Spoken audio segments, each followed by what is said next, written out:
اگر اللہ رب العالمین کے آداب سے بچاؤ کرنا ہے تو جہاں پر اللہ رب العالمین کے احکامات کی پابندی کرنی ہے وہیں پر اپنے نبی صلی اللہ علیہ وسلم کی بھی فرما برداری کرنی ہے۔ اگر ہم نے اپنے نبی کی فرما برداری کو چھوڑ دیا تو گویا کہ ہم اس کے ذریعہ سے بھی اپنے اوپر آداب لے آئیں گے۔ اس سلسلے میں ایک دو واقعہ میں آپ کے سامنے رکھتا ہوں۔ پہلا بہت مشہور واقعہ ہے کہ اللہ کے نبی صلی اللہ علیہ وسلم نے غزوہ احد کے موقع پر چند صحابہ کرام کو ایک پہاڑی پر تعینات کر دیا کہ آپ جب تک ہمارا حکم نہ ہو نیچے اترنے کا آپ اتریں گے نہیں۔ نیچے صحابہ کرام موجود ہیں، صحابہ کرام کافروں سے لڑ رہے ہیں، جنگ جیت لی گئی، صحابہ کرام مال غنیمت جو ہے اکٹھا کرنے لگے۔ اللہ کے نبی صلی اللہ علیہ وسلم کا ابھی آرڈر نہیں ہوا، حکم نہیں ہوا، وہ صحابہ کرام کو نیچے دیکھتے ہیں کہ ہماری فتح ہو گئی ہے، چلو اب ہم لوگ جیت گئے۔ اللہ کے نبی صلی اللہ علیہ وسلم نے کہا تھا جب تک میں نہ کہوں نیچے اترنے کی تمہیں پرمیشن نہیں ہے۔ انہوں نے اللہ کے نبی صلی اللہ علیہ وسلم کے کہے بغیر جگہ چھوڑ دی۔ خالد بن ولید رضی اللہ تعالیٰ جو بعد میں ایمان لائے وہ بہت دانش مند تھے، بہت جو ہے جنگ کے میدان میں ماہر تھے۔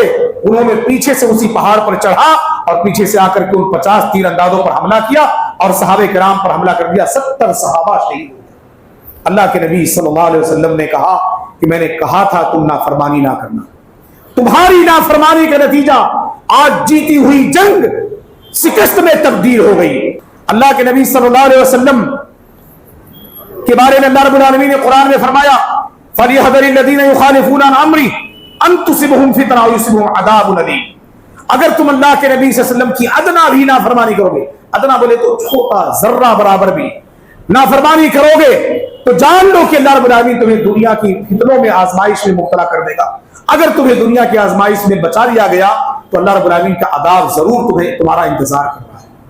اللہ رب العالمین کا دکھ والا عذاب تمہیں مبتلا دکھ والے عذاب میں تمہیں مبتلا کیا جائے۔ اس لیے اللہ کے نبی کی ہم تمام لوگوں کو پوری زندگی کبھی بھی نافرمانی نہیں کرنی چاہیے۔ یہی وجہ ہے کہ آج ہم لوگ دنیا کے اندر اتنی نافرمانیاں اپنے نبی کی کرتے ہیں جس کے پاداش میں آج مختلف قسم کی ہر طرف ہر جگہ ہم مسلمانوں کے لیے فتنے کے دروازے کھل رہے ہیں، فتنے کی جو ہے آماجگاہ ہمارے لیے بنی ہوئی ہر جگہ۔ جہاں کہیں بھی ہم ہیں، کہیں زلزلہ ہے تو کہیں سیلاب ہے تو کہیں طوفانی ہوائیں ہے تو کہیں طاعون کی بیماری ہے تو کہیں مہنگائی ہمارے سر چڑھ کر کے بول رہا ہے اور کہیں ظالم حکمرانوں کی حکمرانی ہے۔ یہ ہماری اللہ کے نبی اللہ کی نافرمانی کا نتیجہ ہے، اس کے اوپر ہم ذرہ برابر بھی غور نہیں کرتے۔